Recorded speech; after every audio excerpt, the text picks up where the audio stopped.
Sir आपकी तरफ अगर आऊं मैं, और क्योंकि आपके पास एक डिफरेंट एक्सपीरियंस होता है, आप मैच को बिल्कुल मिडल से कवर करते हैं डॉक्टर साहब, तो इस तरह की पिचेस, अगर स्पेशली पिचेस की बात की जाए, हसन भाई भी अभी इसके ऊपर रोशनी डालेंगे, तो बहुत ज्यादा बैटिंग पैराडाइज विकेट था कि अफगानिस्तान की जो इस तरह की बॉलिंग लाइनअप है जो कि 150-200 के अंदर टीम्स को आउट करती है, लेकिन वो भी परेशानी के आलम में रहे।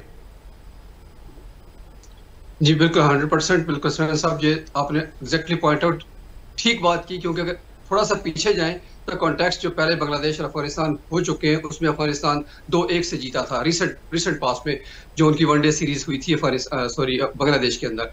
तो वो भी एक उनका राइवलरी कह सकते हैं क्रिएट हो गई है अफगानिस्तान और बांग्लादेश की भी।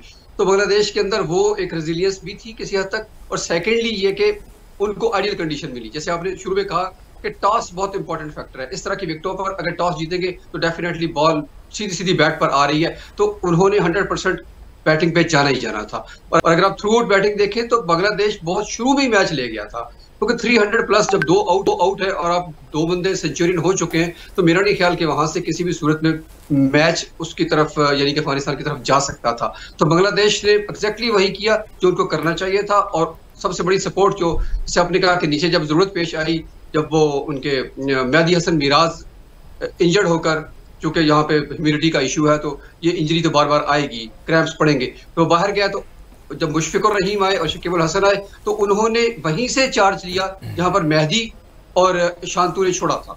तो ऐसा नहीं हुआ कि उनको शांतु भी अनलकी रहे कि वो स्लिप हो गए और रन आउट हो गए, लेकिन वो मोमेंटम बरकरार रहा, और जो हम एक्सपेक्ट कर रहे थे कि 330-340 तक हो जाएगा स्कोर, वो स्कोर हो गया। बेसिकली मेरा ख्याल जो मिसिंग लिंक है, जो मिसिंग एलिमेंट है ना अफगानिस्तान की तरफ से, वो है स्पिनर्स। अगर आप 1 मिनट पहले आप कंपेयर कर रहे थे कि पाकिस्तान अफगानिस्तान के खिलाफ क्यों इस तरह खेलता है और बांग्लादेश का मतलब बेहतर क्यों खेला है, मेरा ख्याल है कि उसकी वजह यह है कि जब एक बड़ी टीम, मतलब नंबर्स के लिहाज से अगर बड़ी टीम देखा जाए और अफगानिस्तान कंपैरेटिवली नंबर के लिहाज से लो टीम है, तो इनका दरमियान मुकाबला होता है तो लोअर टीम को नथिंग टू लूज होता है, वो अपनी बेस्ट पे खेलते हैं जाकर। तो पाकिस्तान वहां प्रेशर में खेल। डॉक्टर साहब, ये आपको भी लगा कि हमें कंपैरेटिवली थोड़ा सा बांग्लादेश बेहतर साइड लगी है? जब वो पाकिस्तान के साथ खेलते हैं या इंडिया के साथ खेलते हैं तो उनका मोराल इतना हाई नहीं होता, लेकिन आज इस तरह लग रहा था कि एक चैंपियन टीम खेल रही है और एक फिर जिस तरह फुल मेंबर खेलता और एक एसोसिएट मेंबर खेल रहा, उसी तरह बांग्लादेश वाले बिहेव भी कर रहे थे। बिल्कुल आपने 100% बिल्कुल ठीक बात की आपने कि आज वाकई एक तो बांग्लादेश के पास डू और डाई मैच था, क्योंकि वो पहला मैच बुरी तरह हार चुके थे, तो उन्होंने एक तो मैच जीतना था, साथ साथ अपनी रन रेट को भी बेहतर करना था, जो कि उन्होंने किसी हद तक किया भी। अब एटलीस्ट वो नंबर 2 पर आ गए, अब वो तीसरे मैच की तरफ देखेंगे। तो बांग्लादेश ने बिल्कुल आज पहली दफा मुझे भी लगा कि वो एक ऐसा खेल रहे हैं कि जैसे वो फुल मेंबर हैं। हालांकि फुल मेंबर बने तो उन्हें 25 साल हो गए, लेकिन उनकी परफॉर्मेंस कभी भी रिफ्लेक्ट नहीं कर पाई इस बात को कि वो वाकई एसोसिएट टीम से निकलकर फुल मेंबर टीम बन चुके हैं। अगर आप पूरा रिकॉर्ड देखें, खैर ये लंबी बात हो जाएगी, तो उनका ऐसा अच्छा रिकॉर्ड नहीं है। वनडे में गो के बेहतर है, लेकिन वो सारा बांग्लादेश के अंदर ही है जितना भी बेहतर रिकॉर्ड है। तो ऑस्ट्रेलिया को भी हरा चुके हैं, न्यूजीलैंड को भी, पाकिस्तान को भी, इंडिया को भी शायद हरा चुके हैं अपनी होम सीरीज में, लेकिन जब वो बड़े मैच की तरफ आते हैं तो वहां आकर चोक करते हैं। लेकिन ये उनके पार टीम थी। और अफगानिस्तान का मसला यही है कि अफगानिस्तान जो कि मैक्सिमम T20 क्रिकेट खेलती है, तो उनका माइंडसेट भी वही है, क्योंकि उनका सेटअप इतना अच्छा नहीं है, उनका डोमेस्टिक स्ट्रक्चर इतना अच्छा नहीं है, तो उनको अनफॉर्चुनेटली उस सारे सेटअप से गुजर के आना पड़ता है कि T20 से।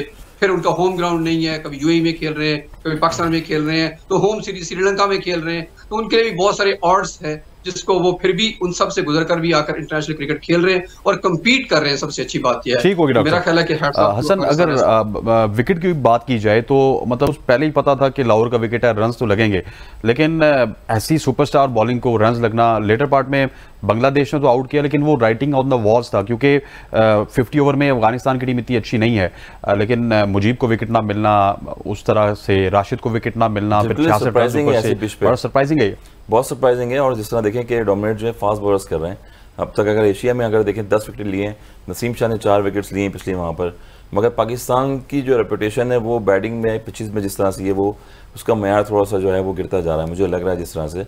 और आईसीसी ने भी इंस्पेक्शन किया था पीछे जब ऑस्ट्रेलिया सीरीज आई थी, तो विकेट के हवाले से आप देखें कि इंग्लैंड जब आई है एक दिन में 500 रन चेज हो गया टेस्ट क्रिकेट में, और जितनी तरह रन चेज होती है ना, नो डाउट कि पाकिस्तान में ड्राई वेदर है बहुत ज़्यादा, पिचेस को हार्ड होना चाहिए और थोड़ा सा ग्रास भी रखें हैं पिच पे।